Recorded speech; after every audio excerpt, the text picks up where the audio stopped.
Friend, digital marketing series में आपका स्वागत है। आइए स्टार्ट करते हैं आज का टॉपिक। जो आज का टॉपिक गाइस है वो है हमारा ऑन पेज एसईओ। गाइस जब एसईओ करते हैं तो उसमें दो पार्ट होते हैं, एक ऑफ पेज एसईओ और एक ऑन पेज एसईओ। जो ऑन पेज एसईओ है वो बहुत इंपॉर्टेंट होता है, क्योंकि जब तक हम अपनी वेबसाइट को ऑप्टिमाइज नहीं करेंगे, हम अपने वेब पेज को ऑप्टिमाइज नहीं करेंगे, तो हम अपनी प्रोडक्ट को, ब्रांड को प्रमोट नहीं कर पाएंगे, गूगल पे फर्स्ट रैंक पे लेकर नहीं आ पाएंगे। तो जब हम ऑन पेज एसईओ करते हैं तो उसके कुछ पैरामीटर्स होते हैं जिनके ऊपर हमें काम करना होता है, जो आपके सामने अभी स्क्रीन पे आ भी रहे होंगे, जैसे Meta description, keyword, internal, header, title, content और ऑल्ट। ये कुछ पैरामीटर्स होते हैं, इन पैरामीटर्स के ऊपर हमें काम करना होता है। जब ये पैरामीटर्स को हम फुलफिल करते जाते हैं तो हमारी साइट ऑटोमेटिक ही रैंकिंग देने पे आ जाती है, ऑटोमेटिक रिजल्ट मिलना शुरू हो जाता है। तो एक एक करके हम पहले करेंगे इन सारों पे काम, और सबसे पहले हम समझेंगे ऑन पेज एसईओ क्या होता है। On page SEO also known as a on site SEO. अगर बेसिकली बात करें तो इसको ऑन साइट एसईओ भी बोलते हैं। और जो अगर इसकी बात करें सिंपली, तो जो हमारी वेबसाइट है उसको हम ऑप्टिमाइज करते हैं वेब कंटेंट को सर्च इंजन के लिए, कि हर सर्च इंजन के लिए हमें ऑप्टिमाइज करना होता है। सर्च इंजन पे बहुत सी सर्विसेज होती है जिनको हमें काम करना होता है। Common on page SEO practice include optimise title tag, content, internal links and URLs. This is a different form of page SEO. बिल्कुल डिफरेंट होता है ऑफलाइन एसईओ जो होता है, जो हमारा ऑफ पेज एसईओ होता है। और अगर ऑफ पेज की बात करूं तो उसके लिए हम बैकलिंक्स यूज करते हैं, और इसके लिए हम अपनी साइट को प्रॉपर ऑप्टिमाइज करते हैं, और उस साइट को ऑप्टिमाइज करने के बाद ही हम उस पर कुछ एक्टिविटी करते हैं। तो सबसे पहला जो पार्ट होता है वो होता है कीवर्ड्स। एग्जाम्पल्स के लिए हम गूगल पे कुछ भी सर्च कर रहे हैं, वो हमारा कीवर्ड है। जो भी हम गूगल पे टाइप करेंगे वो हमारा कीवर्ड होगा। और अगर मैं इसका आपको एग्जांपल दूं, तो जैसे आप स्क्रीन पे देख रहे हैं कीवर्ड रिसर्च, तो यहाँ पे हमने सर्च किया हुआ, जैसे being map, being dot com, map, translator. Side में इंप्रेशंस आ रहे हैं उसके, यानी कि जितने ज़्यादा जिस चीज़ को सर्च किया जाएगा, जितना ज़्यादा उस पर टाइम दिया जाएगा, उतने ज़्यादा उस पर इंप्रेशन मिलते चले जाएंगे। तो गाइस कीवर्ड जो है हमारा बहुत इंपॉर्टेंट पार्ट प्ले करता है। विदाउट एनी कीवर्ड हम अपनी साइट को कभी भी टॉप पर नहीं ले जा सकते।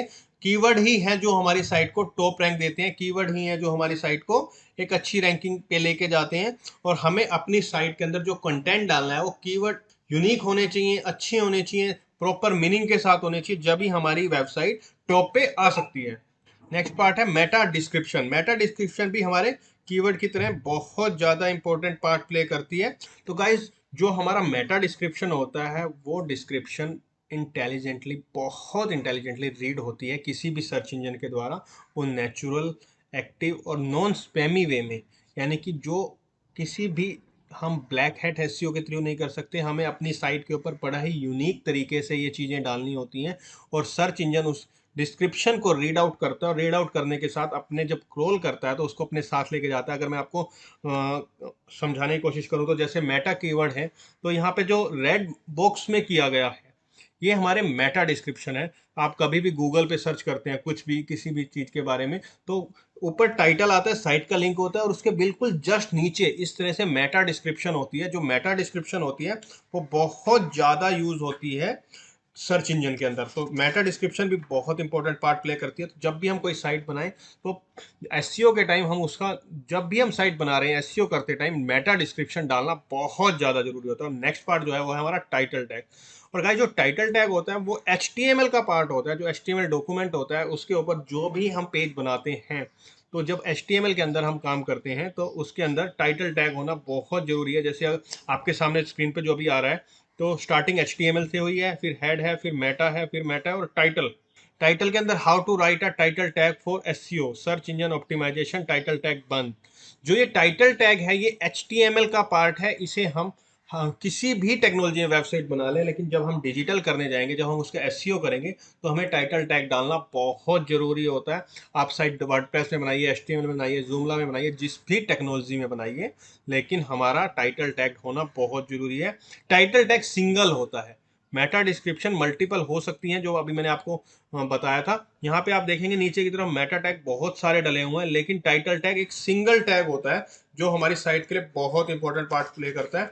और जब टाइटल टैग ही सबसे पहले रीड आउट होता है सर्च इंजन की, जब सर्च इंजन क्रोल करता है तो टाइटल टैग सबसे ज्यादा क्रोल होता है, सबसे पहले क्रोल होता है। तो नेक्स्ट जो हमारा पार्ट है वो है ऑल टैग। ऑल्ट टैग जो होता है गाइस वो हम इमेजेस के ऊपर यूज करते हैं। ऑल्टरनेटिव टैग होता है वो हम इमेजेस के ऊपर यूज करते हैं। अगर हमारा इंटरनेट स्लो है और गूगल भी है या कोई भी याहू है सर्च इंजन है, जब वो किसी इमेज को रीड आउट करता है तो ऑल्टरनेटिव टैग को वो अपने साथ लेके जाता है। जो ऑल्टरनेटिव टैग में जो भी हम डिस्क्रिप्शन डालते हैं उस इमेज से रिलेटेड, वो आपका सर्च इंजन उसको रीड करता है। जैसे अगर आप यहाँ देखेंगे, आपको स्क्रीन पे एडिट जो सोर्स कोड दिखाया गया, ऑल्ट ऑल्ट के अंदर डबल कोट्स के अंदर हमने एक डिस्क्रिप्शन डाली हुई है। ये जो डिस्क्रिप्शन है ये ऑल्ट टैग होती है, ये भी HTML के अंदर ही यूज होती है। आप किसी भी टेक्नोलॉजी में साइट बनाइए, जावा में बनाइए, वर्डप्रेस में बनाइए, मैगेंटो में बनाइए, लेकिन जो आपका ऑल्ट टैग है वो बहुत इंपॉर्टेंट पार्ट प्ले करता है। इनके अंदर यूज होते हैं। डिजिटल मार्केटिंग के अंदर बहुत सारे पार्ट है।